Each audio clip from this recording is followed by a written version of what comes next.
What if I told you that Gi-hun's red hair wasn't just a rebellious choice? What if it was a warning? We all saw it. Right at the end of Squid Game Season 1, our protagonist, Seong Gi-hun, makes a shocking decision. After escaping the nightmare of the deadly games, after winning 45.6 billion won, after seeing the system for what it truly is, he walks into a salon and dyes his hair bright red. At first, it might seem like nothing, just an emotional reaction, a way to break free from the trauma.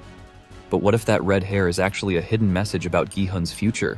What if it's the first step in his transformation into something far darker?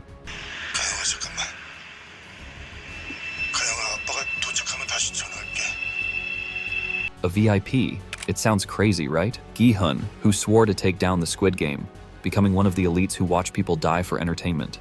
But hold on, because we've seen this happen before. Remember the frontman? He was a past winner. Just like Gi-hun, he survived the game, took the money, and somehow he ended up running the operation.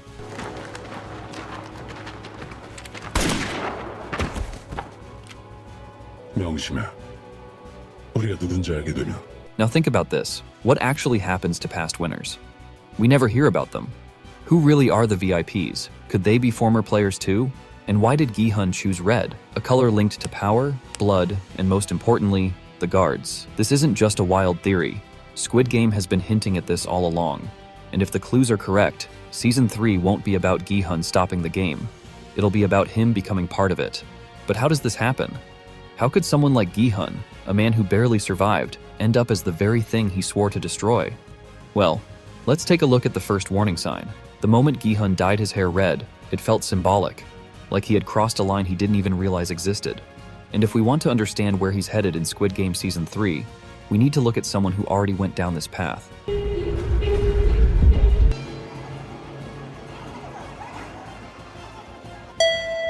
Before we continue with the video, I want to ask for your help. I'm trying to reach 100 subs by the end of this week, so I'd really appreciate it if you would subscribe and help me out. It only takes a second, and it really supports the channel. Okay, let's dive back into the video. So someone who already went down this path. Someone who was once a player, just like Gi-hun. Someone who survived the games, took the money, and thought they were free. The front man. Hwang In-ho, the cold and ruthless enforcer behind the mask, was a former winner of the Squid Game. He played, he suffered, and he survived. But instead of escaping, instead of running as far as possible, he did something nobody expected. He became part of the system. How did that happen? Was he forced? Did he choose this path? Or worse, was he groomed into it? Now, let's compare him to Gi-hun. Both won the game. Both took the prize money. Both were broken by what they experienced.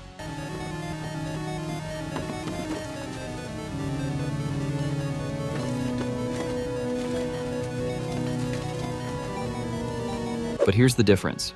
The frontman let the system consume him. And now, in Season 3, Gi-hun is walking a dangerously similar path. Think about it, he's already being pulled back into the game. He's already isolated from society. And now, with his red hair, he looks more like part of the system than a rebel.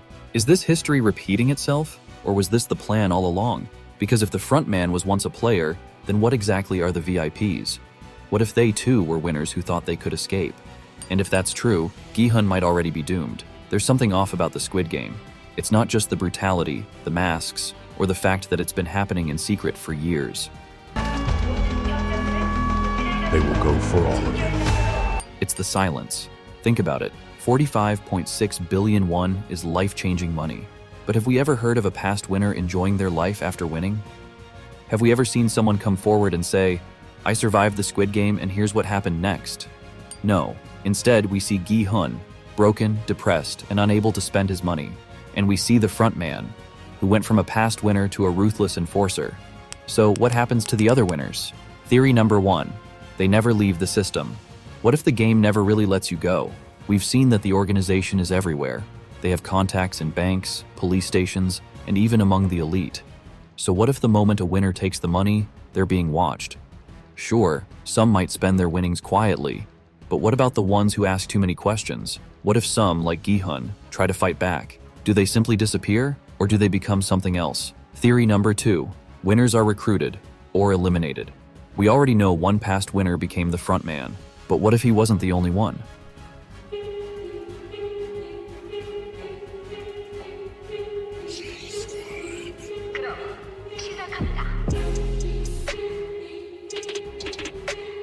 What if the VIPs are also past winners? What if over time they stopped seeing the games as cruel and started seeing them as entertainment? Gi-hun thinks he's different. He thinks he's going to take down the game. But what if Season 3 is about him becoming the next recruit? And what if he doesn't even realize it's happening? Because if the game has survived this long, then every past winner has either joined them or been erased. What if Gi-hun's future isn't just as another enforcer like the frontman, but something far worse? What if his red hair is the first step to him becoming a VIP? It sounds insane at first. How could a man who swore to destroy the game ever become one of the rich elites who bet on human lives? But here's the terrifying truth. We don't actually know who the VIPs are. We've seen them, heard their voices, watched them laugh while people died. But what do we really know about them? Where did they come from? How did they become part of this system? And why do they seem so comfortable in the world of Squid Game? So far, bet on any winners? No. And how much you gonna bet? I'm doubling my stakes. Sure about that? You don't even know what game it's gonna be. We already know past winners can be recruited. The frontman is proof of that. But what if that's just the first step? What if winners aren't just forced into working for the game, but are lured into it? Imagine this. You win the game and you take the money. You try to live your life, but the trauma never leaves you. One day, you get a call, a chance to see the game from the other side. No more fighting, no more suffering, just watching, just betting. Would you say no? Or would you eventually stop seeing the players as people and start seeing them as entertainment? We saw how the frontman changed. He wasn't just forced into his role. He became fully part of the system. Now imagine what happens if you let a winner live in this world long enough. Imagine what happens when the power, the money, and the control become addicting. What if the VIPs aren't born evil, but are simply past players who stopped caring? And if that's true, Gi-hun is already on the path. There's one thing we can't ignore about Squid Game. Colors matter. From the moment the series begins, color has been used to separate power from weakness, control from submission. Think about it. The players wear green, the color of survival, desperation, and being part of the system. The guards wear red, the color of power, control, and authority. The VIPs are dressed in gold and black, colors that symbolize ultimate dominance. But then, at the end of Season 1, something strange happens. Gi-hun, a player, walks into a salon and dyes his hair bright red. Coincidence? Or is this the first sign that he's transitioning into a new role? 아니 뭐 기르실 거면은 파마해드릴까?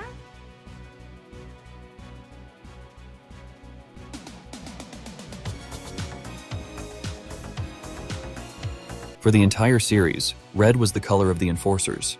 The guards wear red. The frontman is dressed in black, but he commands the red guards. The people running the game wear red, while the ones playing it do not. Now suddenly, Gi-hun has chosen red. If Season 3 is about his transformation, then this could be our first clue that he's moving from a player to something much higher.